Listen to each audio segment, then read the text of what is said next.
আসসালামু আলাইকুম। দেখতে পাচ্ছেন আজকে আমরা ফুলকপি পাতাকপি ভাজি করব।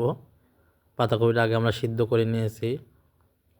এখানে চিংড়ি মাছ, ছোটো মাছ দেখতে পাচ্ছেন হলুদ মরিচ দিয়ে মাখিয়ে রাখছি। এখন আমরা এটা দিয়ে এখন তেলের মধ্যে পেঁয়াজ দিয়ে নিলাম, দিয়ে সুন্দর করে একটু ভাজি করে নেব। তারপরে এটাকে ভাজি করা হলে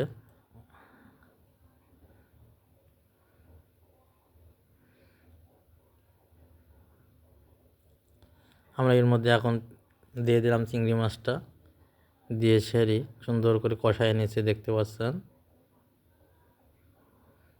পেঁয়াজ, কাঁচামরিচ, রসুন দিয়ে কষায় নিলাম, সামান্য জিরে দিলাম, দিয়ে যাতে জিরিটা দিলে ফ্লেভারটা সুন্দর আসে আসলে। তো এরমভাবে আমরা ভাজি করব। তো দেখতে পাচ্ছেন আগে সুন্দর করে চিংড়ি মাছটা ভালো করে কষায় নিচ্ছে আর কি। কষানো হলে আমরা এর মধ্যে সিদ্ধ করে রাখা আগের থেকে পাতাকপিটা দিয়ে দেবো অবশ্যই। তো এভাবে আপনারা বাসায় ট্রাই করবেন, দেখবেন ইনশাল্লাহ খেতে ভারী মজাদার হবে। তা আপনারা দেখতে পাচ্ছেন এখন আমরা কষায় নিলাম। এখন আমরা এর মধ্যে কষানো শেষ,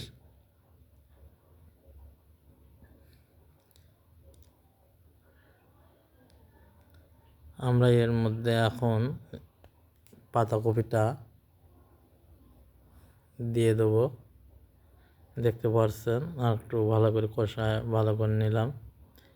তো এখন আমরা পাতাকপিটা দিয়ে দিলাম, দিয়ে ভালোভাবে মিক্স করে নিলাম। মিক্স করে এটাকে পানি পরিপূর্ণভাবে নিষ্কাশন করে ফেলবো, করে তারপরে আমরা নামিয়ে ফেলবো আর কি। দেখতে পাচ্ছেন পাতাকপিটা ভাজি হয়ে গেছে প্রায়, আর একটু আমরা এখন নামিয়ে ফেললাম, দেখতে পাচ্ছেন।